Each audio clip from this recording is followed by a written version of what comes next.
All right, welcome back. Welcome back. Round number 5 coming up right here with Marquez and Mark. A little bit of Marky Mark going on right there. So both of these players now are 3-1. So vying for a chance at that top 8 right now. Really just trying to get with only 6 rounds. They really either one of them losing, it's gonna hurt pretty bad. Yeah, they're out if they lose, unfortunately. Yeah. So if the winning player can, depending on standings, intentionally draw, we don't know. So let's see. We're waiting on the deck list momentarily. So, Michael, explain an intentional draw and what that equals in the sense of a win, a loss, and an intentional draw. What does that do to the standings? So this is something that stemmed originally from Magic the Gathering. Lorcana's R&D team came from Magic, so a lot of like the policy documents, the rulings, and things of that nature all stem from Magic the Gathering. And an intentional draw in terms of a tournament definition would be both players agree to take a draw, meaning both receive 1 point for the match and not play. Now that does impact tiebreakers quite a bit because Pokemon allows IDs, Lorcana allows IDs, Magic allows IDs, and Yu-Gi-Oh does not. Yu-Gi-Oh is the only game that doesn't allow it as of right now. And basically it allows the higher seeding players, like everybody who started 4-0, basically can intentionally draw the last 2 rounds to guarantee themselves into Top Cut, only being outsourced by the X1s. It's an unfortunate side of the game to where players get scuffed out of top 8 due to drawing. Me personally, I am not a fan of it, but it's a what's the word I'm looking for? It's a mindset of the game designers to reward the better players in that aspect, to give them that option to do so. I do think that sometimes on lower level stuff, I do think, hey, let's split the prize. Let's do I'm a fan of that. I'm not a fan of the intentional draw myself. I do think that in these later games, that's when the pressure's on. That's when it really gets exciting, and just in drawing out intentionally, it feels like kind of a little bit of a cop out to me personally. So I like to see when the players really go for it. Yeah, I'm used to Yu-Gi-Oh because I've been playing Yu-Gi-Oh competitively for 10 plus years, and intentional drawing is actually not allowed. If you get caught intentionally drawing with your opponent, you get disqualified and get issued a ban. Yeah. I personally think that every match in a card game should be played to see who is the better player, i.e., who is worthy of being in Top Cut. I 100% agree. I'm just not a fan of draws. That's just my own personal opinion. Yep. Draws should only occur if they naturally happen within the time limit. Yep. So now let's get into this game here. We have a Cinderella. We chose to exert her power when we put her in for the draw. We discarded a Prince John, and then we got Marquez putting out a Snow White, and that's because Marquez is actually running quite a few characters that could benefit from that, like Grumpy, Doc, Sleepy. Not the whole gang of dwarves, but a good amount of them. Yeah, this is an interesting Ruby Amber Snow White deck. It plays 4 of the Snow White that reduces the cost of all the dwarves. You have 4 Doc, 4 Bashful, 4 Grumpy to get a bit of questing pressure early on. He plays 2 of the Shift Snow White to recur back any resources from the discard pile. And the only 2 non-character cards in the deck, because you are playing Mufasa, is 0 to Hero, which accelerates your high-cost characters. And you're seeing already double Snow White and Doc, which is a huge tempo swing. Definitely. I mean, the 2 Snow Whites on the field is crazy, because now, I mean, the dwarves he does have, some of them are free. I mean, like, it's a big play. And to talk to the chat just a little bit with the disagree, if you've ever been grinding tournaments, draws give you time to chill for top 8 where the matches matter to qualify after getting lucky enough to win all of your matches straight up. I do agree with you as that it does give you a chance to break. Just me personally, in my opinion, I think that if you want to do something, sometimes that part of that grind is, really working for it. But again, I understand where you're coming from as well. It is part of the game, so it will just be a part of the game until that changes. Now we have a Prince John, a Flynn on the field. Now that Flynn can be really effective in discard, but we got to really pump the discard out. You know what I mean? You got to really start hitting him with the sudden chill, hit him with a like a Bucky. You know, and he does have a couple Buckies in there, so that it is possible for him. I do like those sleeves though. Nice sleek green dragon with that gradient. I like that a lot. Yeah, those are dope. All right, so we're getting a Grumpy out. Looks like he's getting. Looks like he's barely inking at all. Definitely saving his cards over inking, and I think that's because he kind of can. I mean, look at all these plays. He's able to get so much out with such little ink. He almost has an empty hand. He does have an empty hand. He doesn't even need the ink. So able to play instead of ink at that point, I definitely would too. That's a really strong start and a way to play around the discard. What are you gonna discard? I got nothing. You gonna give me some cards to throw away? Marquise is at a really strong start right now. Yeah, that's huge, man. These I said from the beginning when the Snow White and the dwarves are in that starter deck. Ooh, it has potential, man. It is a good deck, and this modified version, it seems, with some better cards, really shining. Well, now the Flynn, because he has no cards in hand, quests for 4. Mm-hmm. And he's evasive, so definitely a trade off there. Yep, and then but Marquise is going to come right out. That bashful quest for 3, the grumpy quest for 1, the Doc quest for 2, the sleepy quest for 2. Like everything quest for pretty high amounts here. Yeah, Mark at 8 though, getting a quest off with the Prince John, thinking it's worth it to risk him, even though he does kind of want that card draw from him. It may not be the most valuable thing right now. That Flynn Rider questing for 4 and evasive is going to be its own problem. Simba bodyguard are good. Quest for 6, 7, 8, 9. That is going to technically put him at lethal. That is crazy. Huge play. Sudden chill with nothing to discard. Yeah, really took that whole engine off. He has 7, 8 ink on the board himself. He's far going to take out that Simba. Now he has a total of 5 attacking power on board. That's not going to get through a lot. That bashful is 5 health. So if you want to take out the 1 bashful, sure, brother, go ahead. Yeah, throw the whole thing into it. Ooh, really strong hand from Marquise. Hope I'm saying that right. Mm-hmm.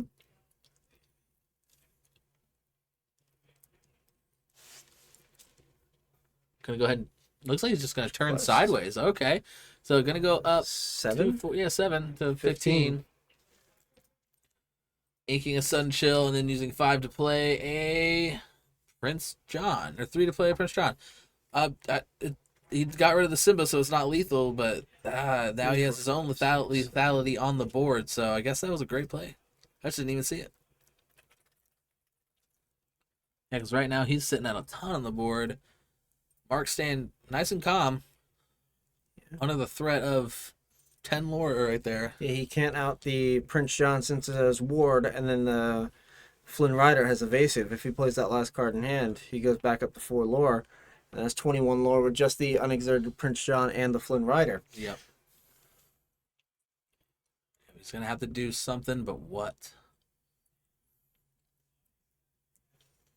I don't know. It's a tough one. I don't know if there's a way out for Marquise. I mean... Yeah, there's no answer. Yeah. Unless he drew a removal spell in his hand, but that's not enough. Literally can't get rid of the Prince John and the Flynn Rider. Yeah. So that looks to be it for Marquise. What a strong start. And unfortunately, the bubble popped. Oh, there he goes. No, can't do that because he's evasive. Yeah, those evasive cards, man, coming to shine. We got Sleepy. He's going to smack John around.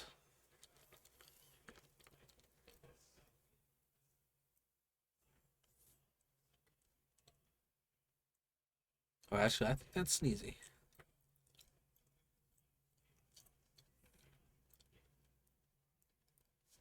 Right about now, you're really kind of just thinking, is there anything I could do? Counting it out, it looks like. Yeah, feeling a concede coming.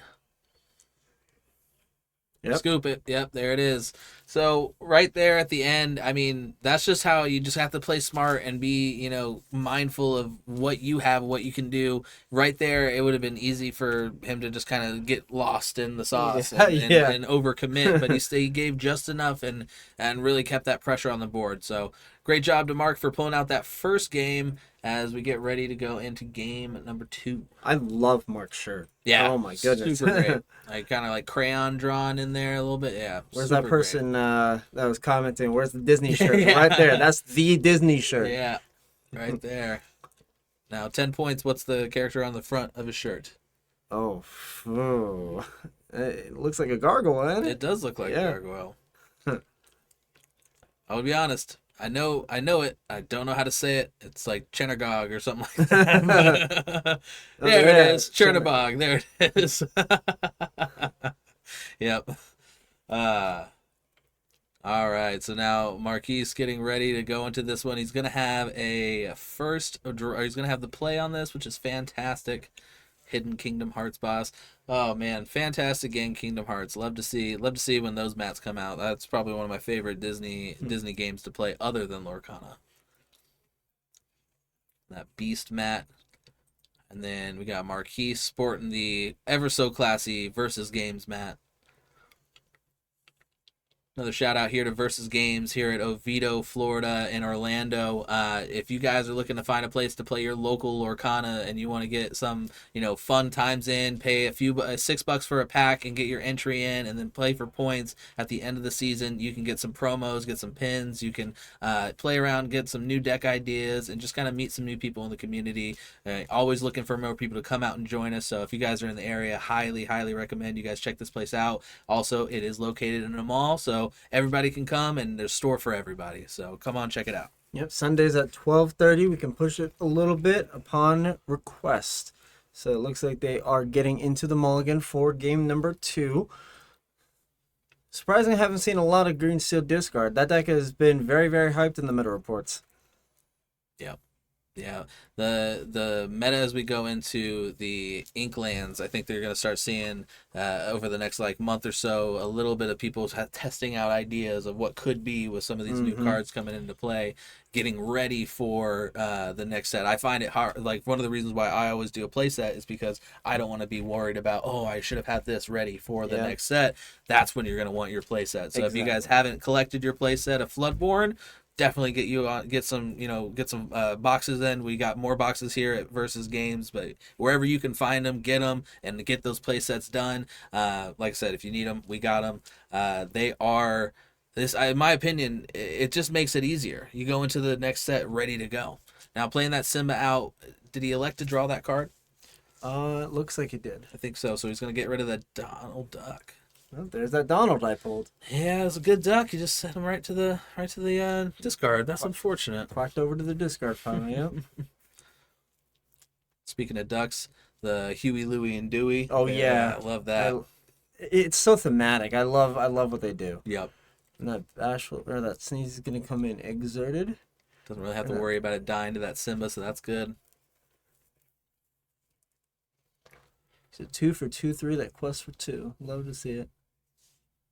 This is a sudden chill. Now we're gonna see some discarding actually happen. Didn't get to see much of it last time. Yeah. Get rid of that uninkable card that he is not going to be able to utilize until at least 2 turns from now, if he sees a Snow White that he can shift onto. Yeah. And that's probably one of the things that a lot of people aren't used to seeing happen, that double Snow White. Yeah.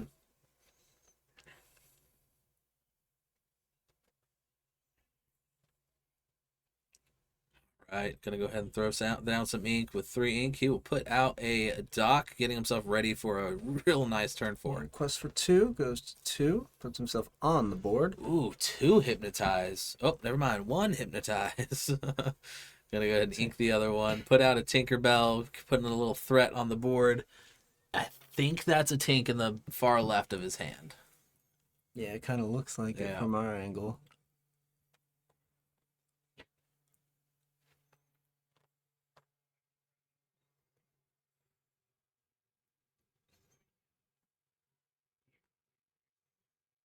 Deciding what he wants to do here. Again, probably wants to utilize that Doc as much as he can. So he's going to throw down one ink, get that quest off of Doc, and with Sleepy going up by 4, and then he's going to most likely gonna throw down ink, Yep. put down Mufasa. Sorry, not throw down ink. He just gets the one less cost. I forget. Doc is the lantern, not the Pooh Bear. That's my bad. The king of the Pride Lands. There he is. Yeah. Now that Mufasa.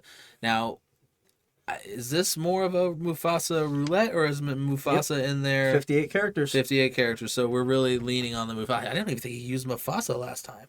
Mm-mm. Yeah. See, that was crazy. He was so fast to put out all these other characters. He didn't have it. Yeah, that Tinkerbell cleaned out the dwarves. And then the Mufasa has one, yep. And then now the Mufasa can take out the Tinkerbell. Mm-hmm. Probably the correct play there. Yeah, and for push sure. One with the Simba. For sure.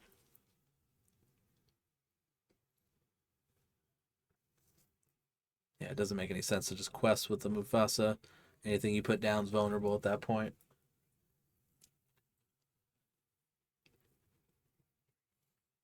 Yeah, because if you leave the Tinkerbell, he can just hardcast grab your swords and then kill whatever creature he gets. Oh, there you go. Oh, there you go. Now you get a draw power. Yep. There you Very go. Good. Queen of Hearts, whenever you challenge a character, you draw a card. All right, let's see if he gets big money, no whammy, and what? Oh, that was a card draw. Yeah, in this game you can organize the triggers however you want. Man, wonder what he drew. Can you draw and choose, or no? You have to choose which one you're doing. You first? resolve the trigger. Okay. Now he has the opportunity. Oh, gonna ink the other Hypnotize to opt to play a big beast. Sitting in his hands is a Bibbidi Bobbidi Boo and I think a Prince John. So Bibbidi Bobbidi Boo letting him bring another action to his hand that he's already used. Has he used any actions? I think he maybe used a Sudden Chill.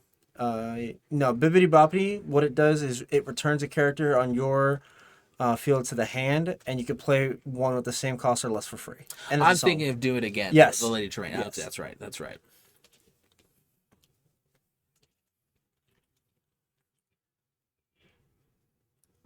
All right. Trying to figure out what kind of play he wants to make here. Let's see. He's thinking a little bit. Another Doc. All right. He quested. He didn't quest with Doc first, so he's got another play in mind. Questing now, going up to 8. Really? Okay. Wow. I guess he didn't need the extra ink, or else he would have done that in a different order. But so now he's got Beast on the field with Simba. Not enough right now to take out Doc. Ooh, gonna play Bucky. There's the Buckster. Squeak, squeaker, squeak, squeaking. He's gonna quest and then probably Bippity it back to hand to replay it ready. Yep. Very good. Interesting use of the Bippity. And it triggers Bucky, so it gets rid of the card in hand. Very nice. So I feel like that's the benefit, the discard of the card more than anything. Discard? Did he not elect to trigger Bucky? That might have been Mark's own fault there. Yeah. Yeah, he missed his own action. Unless we missed something going in there before that Doc, which could have possibly happened. Did a Doc get challenged? A Doc did get challenged. With the Beast. With the Beast, yeah. But there might have been something that happened before. No, because then, yeah, I think he might have missed it.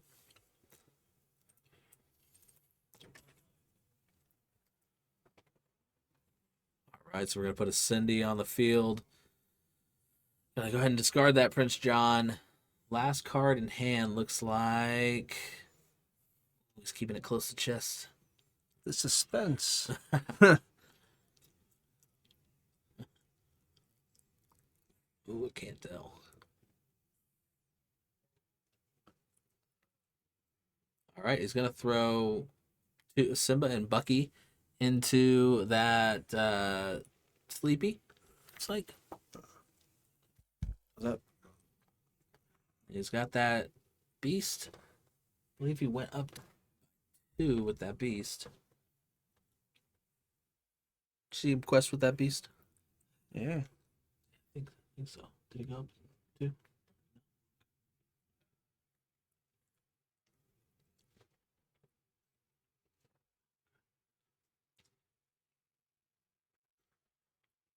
No way, not doing a lot there. He probably would have to, and he's getting his card draw off of Queen. Let's see. Dang. Bunch of damage there on the beast. Passes. Gonna make him a tank. He just doesn't have much to do right now. So he's gonna play that Cindy. It's the only option. Yeah, start questing. Quest for 1, go to 2.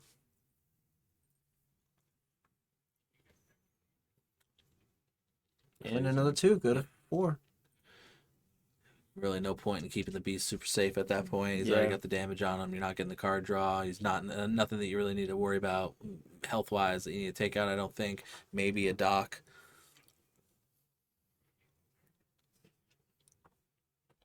I'm sorry. Is it dock with 2/5 or happy with 2/5? Happy with 2/5. Happy with 2/5.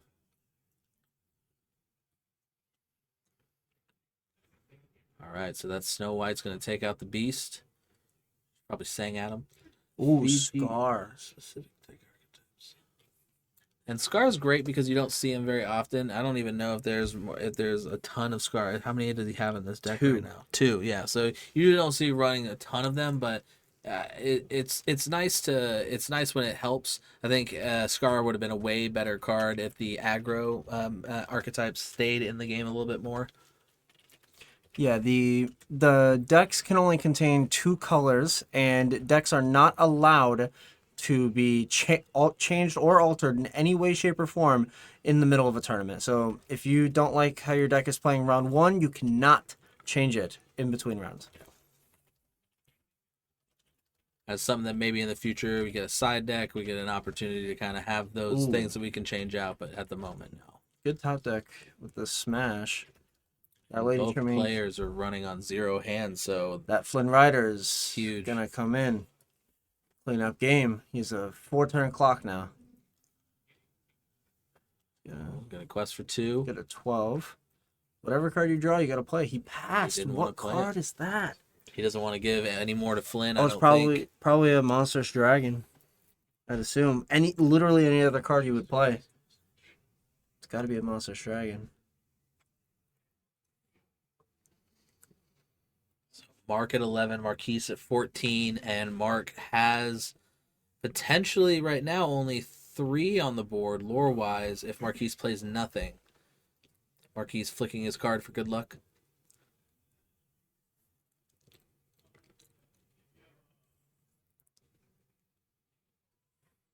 Trying to decide what he's going to play. I would love to know what's in his hand.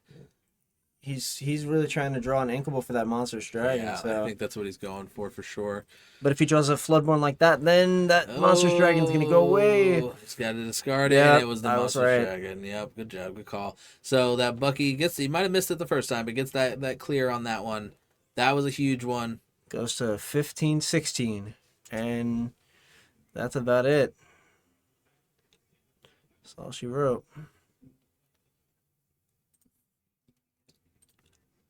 Oh, yep. GG. And Mark pulling it out. Our first 2-0 of the tournament, on stream at least. On stream. First 2-0 that we've seen on this tournament. And a really strong playthrough on that one. I love that the discard had a chance to do what it does. I was asking earlier, where's the discard at? There it is. It's doing it. Yeah, that Flynn Rider, when you have 0 cards in hand, that card's a beast with evasive. Oh, man. Everybody thought it was going to be the Bell. I don't know if he knows, but he's actually shuffling his cards in wrong order, so he just has them mixed all the way up together right now. He's probably on a really good feeling after winning the match on stream. He's a happy day.